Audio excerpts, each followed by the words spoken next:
Chakras are the energy centers in our body. Where are they? How do they work? And how do we keep them in balance? Well, joining me now to give us a lesson in our chakras is Jonathan Hammond, a Reiki master and a healer. Jonathan, thank you so much for joining us today.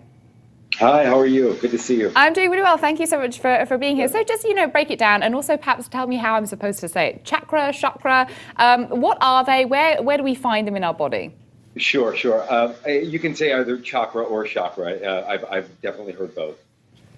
So we have a physical body, and we also have an energy body, which contains our aura, which contains meridian line throughout the body. We know through Chinese acupuncture that these meridian lines exist, and if you cut the body open, you can't see them, but we know that they're there. And you're familiar enough with an aura enough to just know that you get a good vibe or a bad vibe from someone, even if they haven't spoken to you. You just get this feeling, and it's because it's contained in their energy. So the chakras are a part of the energy anatomy in the body, and there are 7 of them. Crown of head, called the third eye, at the forehead, in the throat area, in the heart area, at the solar plexus, the soft place between the ribs, at the navel, 2 inches below the navel, and at the perineum. So there are 7 of them, and they're kind of I was just going to say, of the 7, are there, is there one that is more important than others? Is there one that's sort of, much better to focus on than others? No, not at all. In fact, what we want is a full balance. So for instance, the first chakra has to do with your relationship with the earth, your relationship with groundedness, with food, shelter, clothing.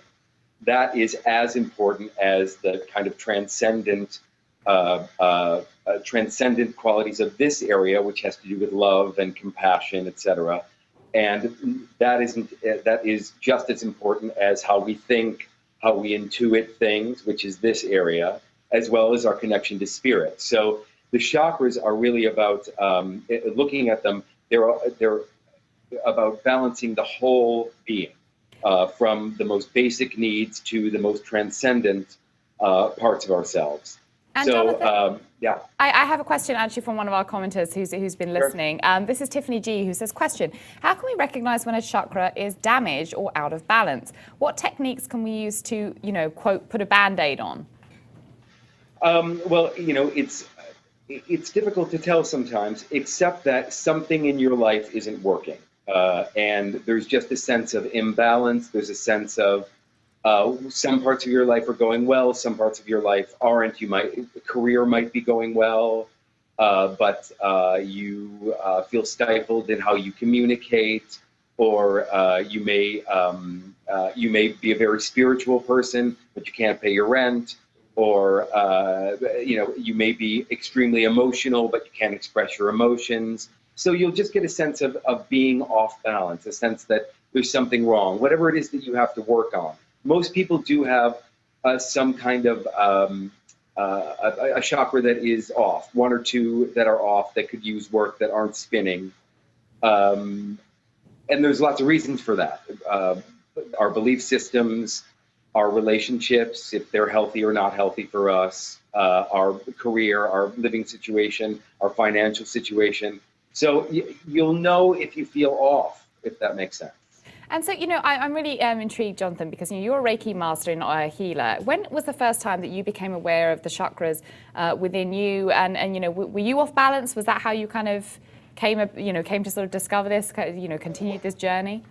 Well, I really am. The holistic being is something that is very interesting to me, and something that I wish for everyone. And so I really. By breaking down all of who we are. And it's interesting because the chakras really contain all of who we are, every aspect of ourselves, our sexuality, our careers, how we think, what our beliefs are, whether or not we listen to intuition. All of those things are contained. I remember I was working with a shaman in the Amazon, and he looked at all my chakras, and he said, "You're one of the most balanced people who's here working with me." And I said, "I know." And I said, because I've looked at each one, and I'm working on each one so that everything is in place. Because we really are I think one of the things that happens in spiritual circles is we want this spiritual connection to be kind of going off and connected, but then we forget about our sex, our sense of who we are in the world, and so we want everything balanced. So does that make sense?